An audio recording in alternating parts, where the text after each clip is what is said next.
1984 Rad Flicks.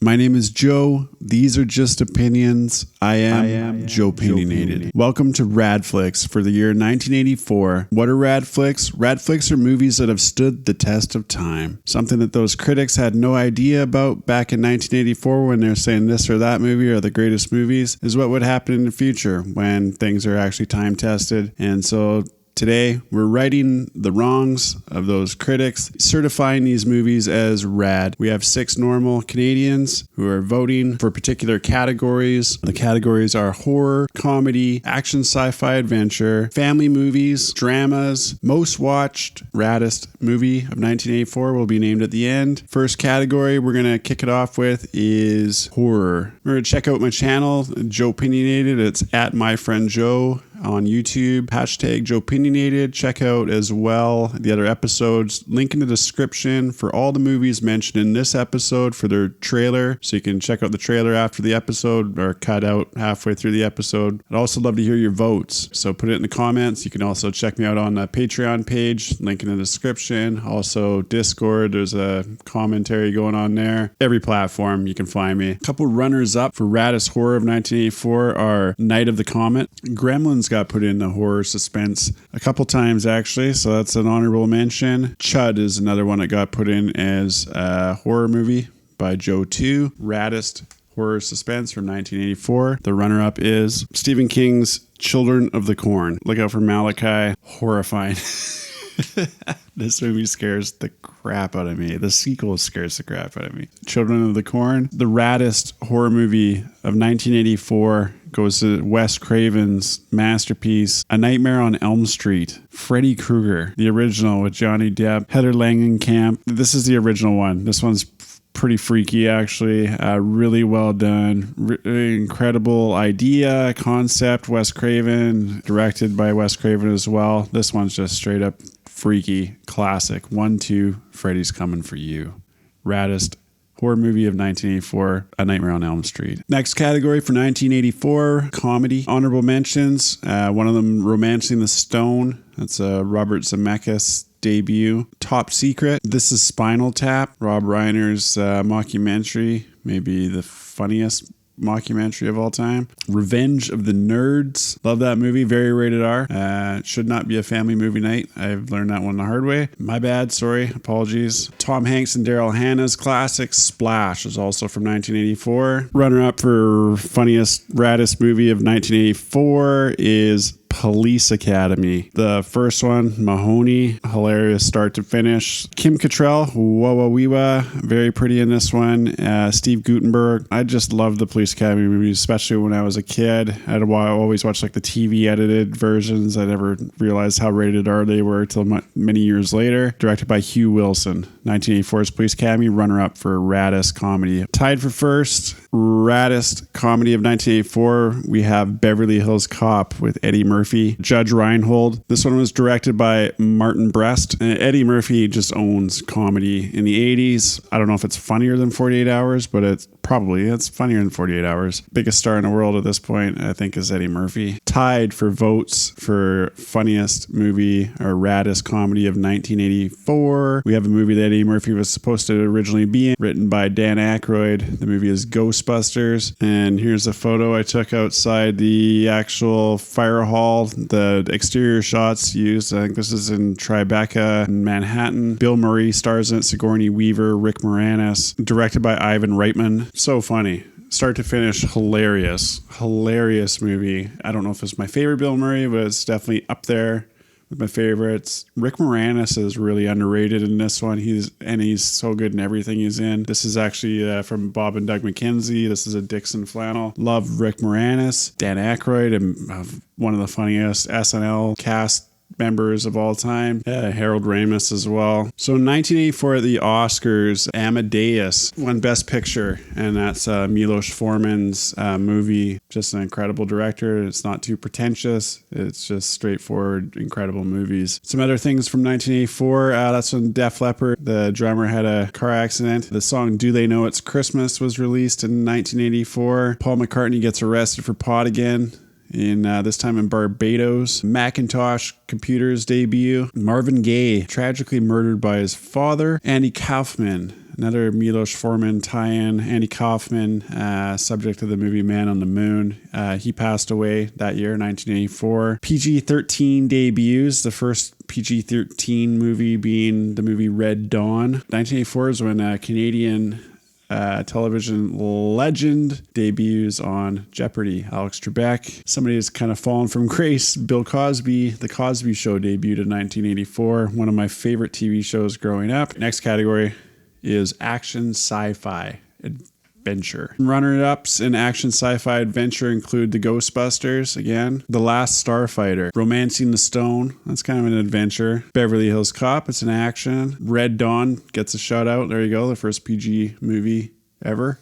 PG-13, sorry, ever. The finalists for action sci-fi adventure. Number 3, action sci-fi adventure, 1984, goes to Conan the Destroyer, the follow-up to Conan the Barbarian. My favorite Conan has to be Weird Al's take in UHF, Conan the Librarian. Don't you know the Dewey Decimal System? Conan was a pretty big deal amongst the panel of normal Canadians. The number 2 pick for Radflicks action sci-fi adventure goes to sci-fi master James Cameron's vision for The Terminator. This is the original one, also starring Linda Hamilton, Arnold Schwarzenegger. I've seen Terminator 2 probably like 500 times. I've seen Terminator 1 the whole way through probably twice, I want to say. So not even close. When I was kind of getting into movies, Terminator 2 was already a thing. Very few movies are cooler. This is certified Rad Flick without question. And the winner goes to Raddest action sci-fi adventure from 1984 has got to go to Indiana Jones and the Temple of Doom. Kaliman.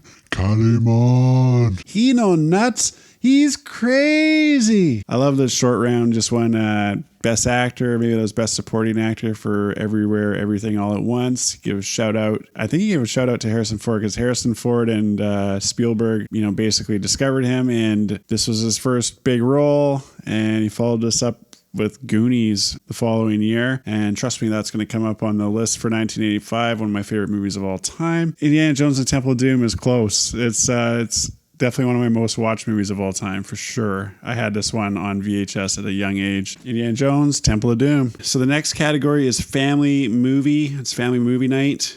Some people have different parenting strategies. They grew up a little different even within our panel of normal Canadians. Some of the runners up. We got Muppets Take Manhattan. That's the suggestion from Ian. Gremlins also on there. Indiana Jones and the Temple of Doom gets a vote for family movie night. There's some kind of scary stuff in that. I'm not really too sure about that one for family movie night, but all right. C'est la vie. Romancing the Stone. That's a family movie night. Finalists for Raddest family movies, 1984. In third place, we've got Ghostbusters again. The runner-up for Raddest family movie of 1984 goes to The Never Ending Story. I'll be honest with you, when I was a kid, this movie scared the crap out of me. I was not getting anywhere near The Never Ending Story, and I watched it later on, so it's not a childhood favorite of mine. I tried to show this one to my kids recently, and it did come out a little bit dated. This is certified rad, though. This movie is definitely cool. Second place, a runner-up, according to the panel, is The Never Ending Story. And number 1 for Family Movie Night 1984 is The Karate Kid, directed by John Avildsen, starring Pat Morita and Ralph Macchio. Mr. Miyagi, Cobra Kai, the spin-off show is great. Wax on, wax off, paint the fence. I mean, I remember pretending to be this guy. Anytime he got chopsticks, he had to try to catch a fly. Like, this movie is not aged a second. It's still incredible today. There was a remake with Jackie Chan, which is pretty good, and Will Smith's kid. Nothing comes close to me to this original. It's great. My daughter recently watched it and loved it, and we're working our way through Karate Kid Part 2 currently. Daniel's son, the crane kick. Grew up in our time, you tried the crane kick. There's no question about it. You know exactly what it is. Shout out to the raddest family movie of 1984. It's Karate Kid. Raddest drama, 1984. We got some runner-ups here. We got Footloose. Footloose is up for Raddest Drama 1984, according to our panel of normal people. Against All Odds, The Natural, brought to you by Bob. Good pick, Bob. The Terminator. And we also got Splash from Joe 2. It's a tie for runner-up for Raddest Dramas of 1984. The first movie in the second place runner-up tie is Sergio Leone's last movie starring James Woods and Robert De Niro, Once Upon a Time in America. This is a 4-hour epic, and it's epic like all of his movies. One of the greatest directors of all time, famous for his spaghetti westerns, and then Once Upon a Time in the West, Once Upon a Time in America. This movie doesn't get the attention it should just because it's 4 hours long, but if you watch, 4 hours of a great television show like Fargo, that's the exact same thing that you're getting here. It's gripping. It's an incredible story. It's an incredible gangster movie. Once Upon a Time in America, tied for second. Raddest Drama 1984. It's tied for second with Milos Forman's masterpiece, and this one won Best Picture of the Year, Amadeus. Story about Mozart in his final days. What an incredible genius he was, and at the same time being kind of used and abused. I've got no problems with this one being named the Best Picture of the Year or whatever in those awards. No problem with that. The Raddest Drama of 1984, according to our panel of normal Canadians, is the Coen brothers' Blood Simple. John Getz and Frances McDormand star in this murder mystery, almost Hitchcockian. Joel and Ethan Coen, some of the greatest directors of all time. Check out my channel. I've got an episode worst to best for Joel and Ethan Coen movies, top 10 anyways. I think that this is the best drama from that year. I'm glad it won, or I did have it as number one and Amadeus is number two, and that's where they finished. Raddest Drama 1984 goes to Blood Simple. Most watched, this kind of tells you a little bit more about our panel. I'll start with Joe 2. Beverly Hills Cop. Indiana Jones and the Temple of Doom comes in at second for Joe. I'm surprised because we had talked about this before. I thought that was his most watched from that year, but his most watched from 1984 is Conan the Destroyer. Crazy. I didn't do the Conan thing like everybody else did on our panel here. Definitely watching Arnie, more like Commando, Predator, those movies, Running Man. Let's go with Jesse's most watched. His third most watched is Temple of Doom. Second is This Is Spinal Tap, and his most watched movie is Ghostbusters. Good for you, Jess. Bob's most watched, third most watched will be Beverly Hills Cop.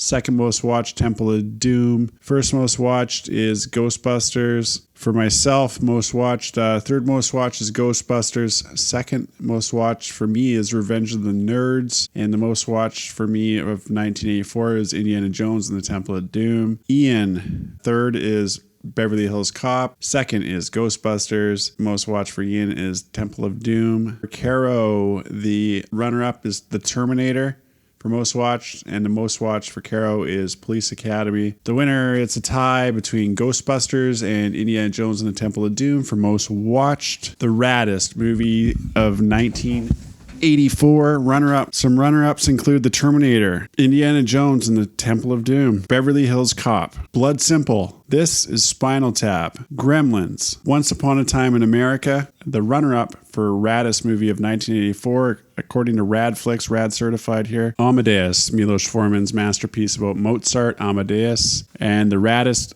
flick of 1984 is... it's Ghostbusters. Once again, Ivan Reitman directed this one. I've already mentioned it 5 times in the show. It's absolutely hilarious. I don't know. There's the secretary from the cartoon. Ghostbusters, what can I say? Awesome. Radflicks certified. No doubt about it. Absolutely hilarious.